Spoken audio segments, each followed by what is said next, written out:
मैले यहाँ हाम्रो ए नरेश सर आउनु न। मैले धन्यवाद भन्न चाहिँ झन्डै भुलेछु क्या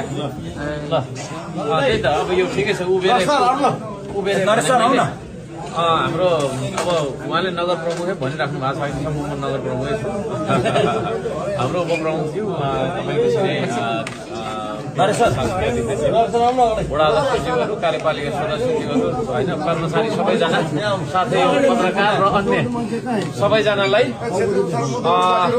कार्यकाल हाम्रो अत्यन्तै रमाइलो थियो होइन अत्यन्तै तपाईँको छैन महत्त्वपूर्ण थियो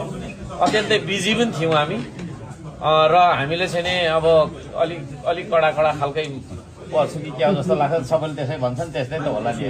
त्यसले गर्दाखेरि अब कामको सिलसिलामा है होइन कर्मचारी साथीहरूलाई पनि अब व्यक्तिगत हाम्रो केही पनि लिन दिन छैन तर कामको सिलसिलामा र जनताले एउटा म्यान्डेट दिएर पठाएर जिम्मेवारीमा राखेको कारणले गर्दाखेरि अब कहिलेकाहीँ होइन मेरो तर्फबाट अब तपाईँहरूलाई चित्त नबुझ्ने खालको बोलीहरू मैले गरेको छु भने त्यो पनि तपाईँले बिर्सिदिनुपर्छ है ल मैले त्यति भन्न चाहेँ धरानको सुशासनका लागि जनताको सेवा सुविधा चुस्त दुरुस्त छिटो छरितो होस् भन्न खातिरै मैले चाहिँ नि अब त्यो पदीय जिम्मेवारी निभाएको मात्रै थिएँ भनेर पनि बुझिदिनु होला मनमा चाहिँ लिनु हुँदैन है कसैले पनि होइन यो एउटा चाहिँ पर्सनल केही थिएन हाम्रो एउटा के अरे पार्ट अफ आवर वर्क ड्युटीको काम थियो र मैले त्यो भन्न चाहेँ र पत्रकार साथीहरूले पनि थुप्रै सहयोग गर्नुभएको छ हाम्रो कहिले भाँड भैलो भएको जस्तो पनि देखिन्थ्यो होइन तर भ्युजहरू चाहिँ निकै नै आउँथ्यो त्यसले गर्दै होला मलाई पार्टी खोल्नु पनि सजिलो भयो त्यो चर्चित हुँदै गएर होला क्या त्यसले गर्दाखेरि अब त्यो पत्रकार साथीहरू पनि ठुलो योगदान छ र सबैजना नगर प्रहरी हाम्रो मेघराज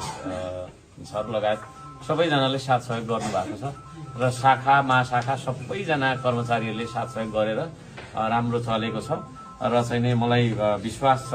हाम्रो उमेरज्यूले होइन यो चाहिँ नि स्पिडलाई रफ्तार अझै बढाएर लानुहुन्छ भन्ने शुभकामना पनि छ मेरो होइन जुन किसिमको चाहिँ हामी विकासहरू गरेका छौँ यसलाई चाहिँ अझै राम्रो होस् र सम्पूर्ण नगरवासीहरूलाई मैले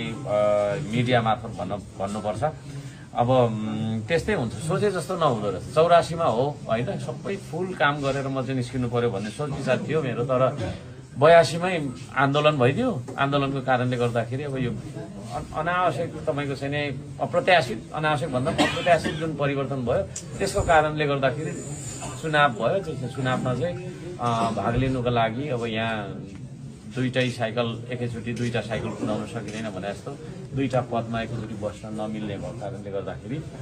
त्यो बाध्यात्मक परिस्थिति पनि भनौँ र कथाले मागेको समयले मागेको भएको कारणले गर्दा पनि